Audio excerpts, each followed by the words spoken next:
사랑에 빠진다는 것. 사랑에 대한 오해 중에서 가장 강력하고 가장 많이 알려진 것은 사랑에 빠지는 것이 진정한 사랑이며 또는 적어도 사랑의 표시 중 하나라는 신념이다. 그것이 강력한 오해인 까닭은 사랑에 빠지는 것이 사랑을 아주 강렬히 주관적으로 경험하는 것이기 때문이다. 누군가 사랑에 빠질 때 남자든 여자든 그가 확실히 느끼는 것은 나는 그를 사랑한다 또는 나는 그녀를 사랑한다는 것이다. 그러나 곧 두 가지 문제가 두드러진다. 첫째, 사랑에 빠지는 경험은 특별히 성과 관련된 욕망의 경험이라는 것이다. 우리는 아이들을 아무리 깊이 사랑할지라도 아이들과 사랑에 빠지지는 않는다. 동성 친구와의 관계에서도 아주 좋아할지라도 사랑에 빠지지는 않는다. 우리는 오직 의식적으로든 무의식적으로든 성적으로 자극되었을 때에만 사랑에 빠진다. 둘째, 사랑에 빠지는 경험은 예외 없이 일시적이라는 것이다. 누구와 사랑을 하건 관계가 오래 지속되면 어느 순간 사랑의 감정에서 깨어난다. 이 말은 사랑에 빠졌던 대상을 반드시 더 이상 사랑하지 않게 된다는 뜻이 아니다. 사랑에 빠지는 경험의 특징인 황홀한 사랑의 느낌은 항상 지나가게 마련이라는 것이다. 신혼여행은 언제든 끝이 나고 만다. 연애의 꽃은 피었다가 항시 시들해지고 마는 것이다. 사랑에 빠진다는 현상과 그러한 사랑이 언젠가는 끝나고 만다는 불가피한 사실의 본질을 이해하려면 정신과 의사가 말하는 소위 자아 경계란 무엇인가를 살펴볼 필요가 있다. 지금까지 알려진 간접적인 증거들을 통해 확신할 수 있는 것은 신생아는 첫 몇 개월간 자기와 자기가 아닌 것을 구분하지 못한다는 사실이다. 아기가 팔다리를 움직일 때는 세계도 움직이고 있는 것이다. 아기가 배가 고플 때는 온 세계도 배가 고프다. 어머니가 움직이는 것을 보면 마치 자기가 움직이고 있는 것처럼 느낀다. 어머니가 노래를 부를 때 아기는 자신이 소리를 내지 못한다는 사실을 모른다. 아기는 자기가 침대, 방, 부모와는 별개의 개체임을 구별하지 못한다. 생물과 무생물이 다 똑같다. 아직 나와 너를 구별할 수 없다. 아기와 세계는 하나다. 거기엔 경계도 없고 구분도 없다. 자기라는 정체감이 없는 것이다. 그러나 경험이 늘면서 아기는 점점 자신이 외부 세계와는 분리된 독자적인 존재임을 체험하기 시작한다. 배고플 때마다 어머니가 젖을 먹여주지는 않는다. 아기가 놀고 싶을 때마다 어머니도 놀고 싶은 것은 아니다. 그러면 아기는 자기가 원하는 것이 어머니가 원하는 것과는 다르다는 것을 체험하게 된다. 자기의 의지가 어머니의 행동과는 분리된 다른 것임을 체험한다. 비로소 나라는 느낌이 발달하기 시작하는 것이다. 이처럼 아기와 어머니 사이에 오가는 상호작용의 영향이 바로 아기의 정체감을 길러주는 기반이 된다. 지금까지의 연구 결과들을 분석해보면 아기와 어머니 사이의 상호작용에 문제가 있을 경우에 아기는 정체성에 근본적으로 막대한 결함을 지닌 채 자란다. 아기는 자기의 의지는 자기의 것일 뿐 세계의 것이 아니라는 것을 지각하면서 자신과 세계는 다르다는 것을 이해하기 시작한다. 움직이고 싶을 때 자기 팔은 움직이지만 침대나 천장은 움직이지 않는다는 것을 발견한다. 이리하여 아기는 자기 팔과 의지가 연결되어 있다는 것을 배우게 된다. 따라서 자기 팔이 자기 것이고 타인이나 자기와 분리된 어떤 것이 아님을 배운다. 이런 방법으로 태어난 첫 해에 우리는 내가 누구인지, 내가 아닌 사람은 누구인지, 다시 말해서 내 것과 내가 아닌 것에 대해 기본적인 사실을 배운다. 생후 1년 무렵에는 이것이 내 팔이고 내 다리며 내 머리, 내 혀, 내 눈이라는 것까지 알고 나아가 내 견해, 내 목소리, 내 생각, 내 배가 아픈 것, 내 느낌까지 알게 된다. 키가 얼마인지도 알고 신체적으로 한계가 있다는 것도 안다. 이 한계가 바로 자신의 영역인 것이다. 우리 마음속에 있는 이 한계에 대한 지식이 바로 자아경계가 의미하는 것이다. 자아경계의 발전은 아동기에서 청소년기로 또 성년기까지 계속되는 과정으로 나중에 확대된 영역은 신체적인 면보다는 정신적인 면이 강하다. 예를 들어 2~3살 무렵은 전형적으로 자기 힘의 한계와 타협하는 때다. 이전에는 자기의 소원이 반드시 어머니의 뜻과 일치하지 않는다는 것을 알고 있다. 그러면서도 아기는 자기 소원이 어머니의 뜻과 일치해야 한다는 생각과 일치할지도 모른다는 가능성에 집착한다. 이러한 생각과 희망 때문에 보통 2살짜리는 폭군이나 독재자처럼 행동한다.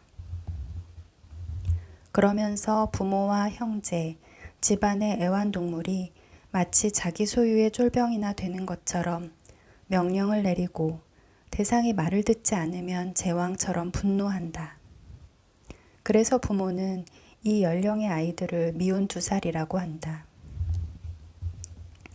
3살이 되면 자신이 상대적으로 무력하다는 현실을 받아들인 결과 전보다 부드러워지기 때문에 다루기가 쉬워진다.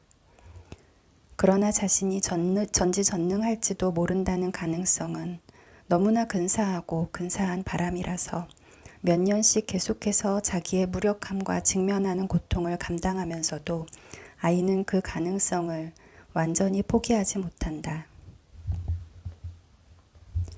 3살짜리 아이는 자기 힘의 한계를 현실적으로는 인정할지라도 몇 년간은 때때로 전지전능의 가능성이 여전히 존재하는 환상의 세계로 도피하려 할 것이다.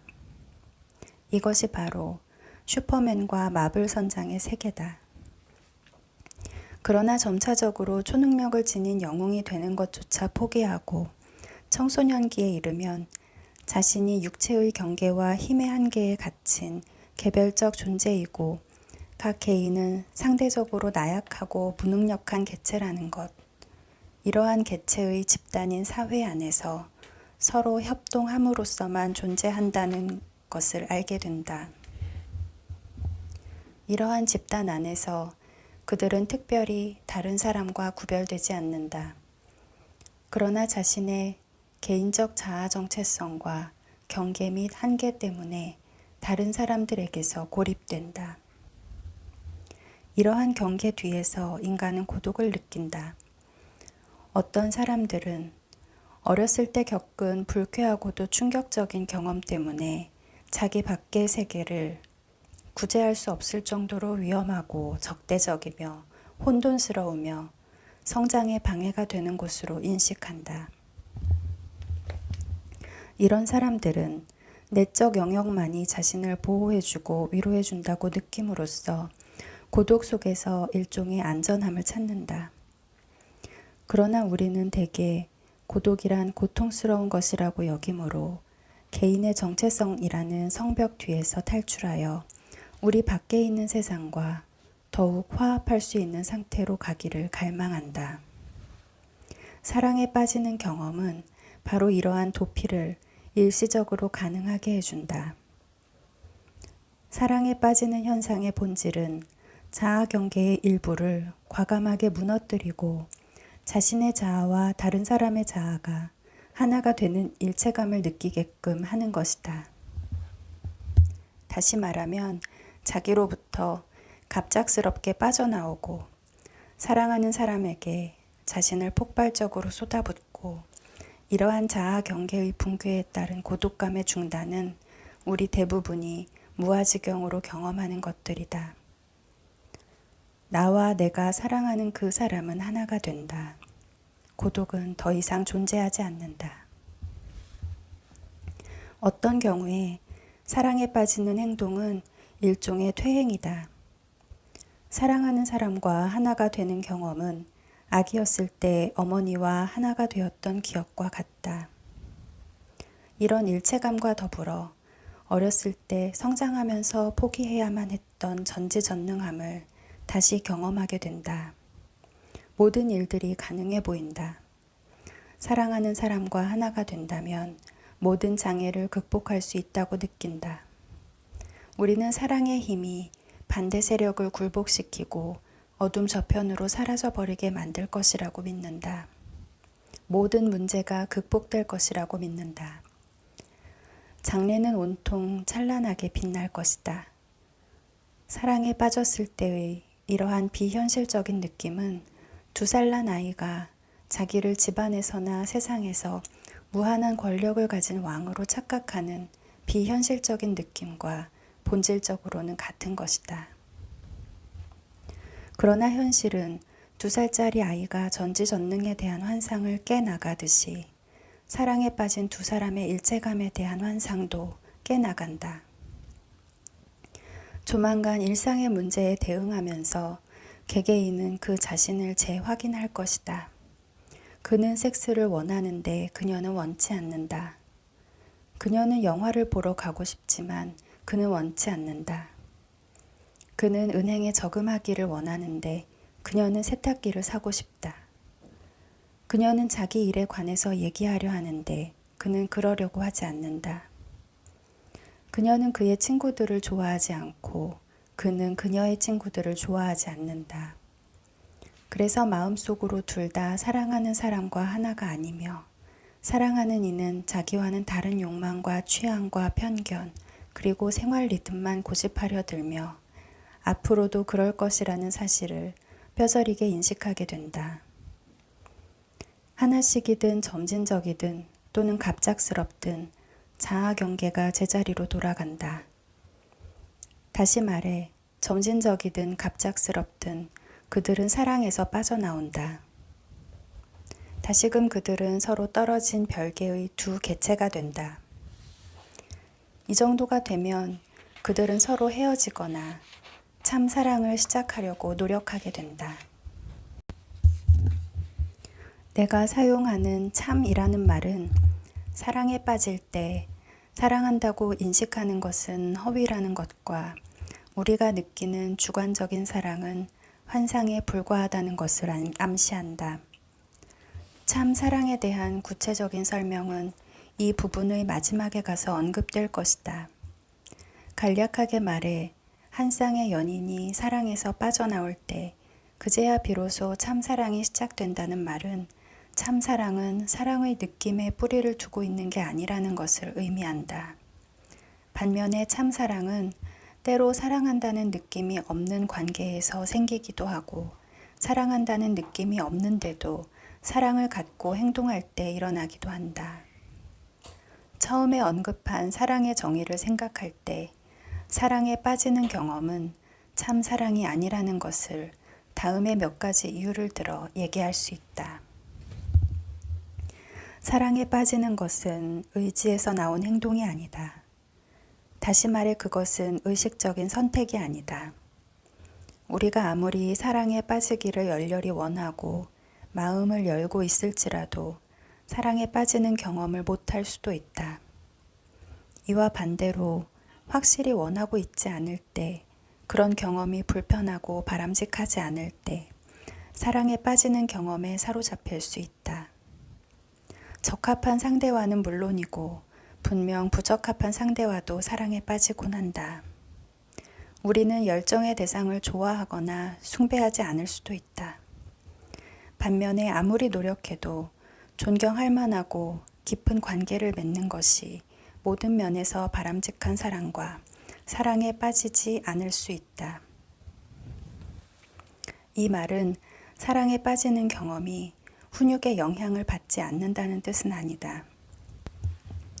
예를 들면 환자들이 정신과 의사와 사랑에 빠지듯 정신과 의사도 가끔 환자와 사랑에 빠지기도 하지만 그들은 환자에 대한 책임과 의무 때문에 자신의 자아 경계를 무너뜨리지 않으며 환자를 연애 대상으로 여기지도 않는다. 이러한 자제력을 기르는 훈육 과정은 엄청난 갈등과 고통을 요구한다. 그러나 훈육과 의지력만이 그런 경험을 조절할 수 있게 해줄 것이다. 사랑에 빠지는 감정 자체를 피할 수는 없지만 그러한 감정에 어떤 태도를 취할 것인지는 선택할 수 있다. 사랑에 빠지는 경험은 개인의 한계나 경계를 확장시키는 것이 아니다. 그것은 부분적이고 일시적인 자아 경계의 붕괴다. 개인의 한계를 확장시키는 데는 반드시 노력이 뒤따라야 하지만 사랑에 빠지는 일에는 노력이 필요 없다. 게으르고 훈육 안 된 개인도 활기차고 헌신적인 사람만큼 사랑에 빠질 가능성이 있다. 일단 사랑에 빠지는 소중한 순간이 지나고 자아 경계가 제자리로 돌아오면 사람들은 환상에서 깨어날 것이다. 그러나 그 누구도 그 경험 때문에 더 성장하진 않는다. 그런데 한번 확장되거나 늘어난 한계는 늘어난 상태를 유지한다. 참 사랑은 영원히 자신을 확대하는 경험이다. 그러나 사랑에 빠지는 것은 그렇지 않다. 사랑에 빠지는 경험이 영적 발전을 지향하는 경우는 거의 없다. 사랑에 빠질 때 우리 마음속에 어떤 목적이 있다면 자신의 고독의 종지부를 찍고 결혼을 통해 이를 확실하게 해두자는 정도가 고작일 것이다. 분명히 영적 발전에 대해서는 생각하지 않는다.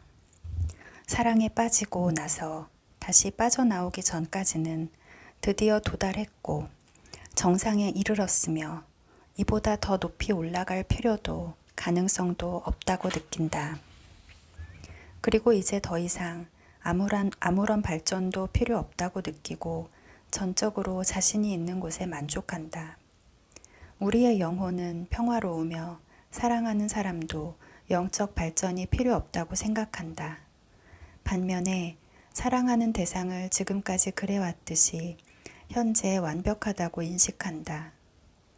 그에게서 어떤 결점을 발견하더라도 중요하지 않은 것, 즉 단지 멋과 매력을 더해주는 작은 궤변이나 사랑스러운 궤벽이라고 인식한다. 사랑에 빠지는 것이 사랑이 아니라면 자아 경계의 일시적이고 부분적인 붕괴 이외에 또 어떤 면이 있을까? 잘은 모르겠으나 사랑에 빠지는 현상의 성적 특성으로 미루어 짐작컨대 그것은 짝을 구하고자 하는 유전적으로 결정된 성적 본능의 발로가 아닌가 생각한다. 다시 말해 사랑에 빠진 행위의 특징인 일시적인 자아 경계의 붕괴는 내부의 성적 충동과 외부의 성적 자극의 결합에 대한 인간의 전형적인 반응이다. 그런데 이런 반응은 종족 보존을 위해 성적 결합의 가능성을 더 높이는 데 도움이 된다. 또는 다소 우스꽝스럽게 말해 사랑에 빠지는 것은 가만히 두었더라면 분별력을 갖추었을 우리 정신을 유전인자가 속여 결국은 결혼이라는 덫에 걸리거나 빠뜨리는 것이라고 할 수 있다. 이런 계략이 잘 통하지 않는 경우도 많다. 성적 충동이나 자극에 동성애적이거나 다른 요인이 끼어들어 결합을 방해하는 경우가 그것이다.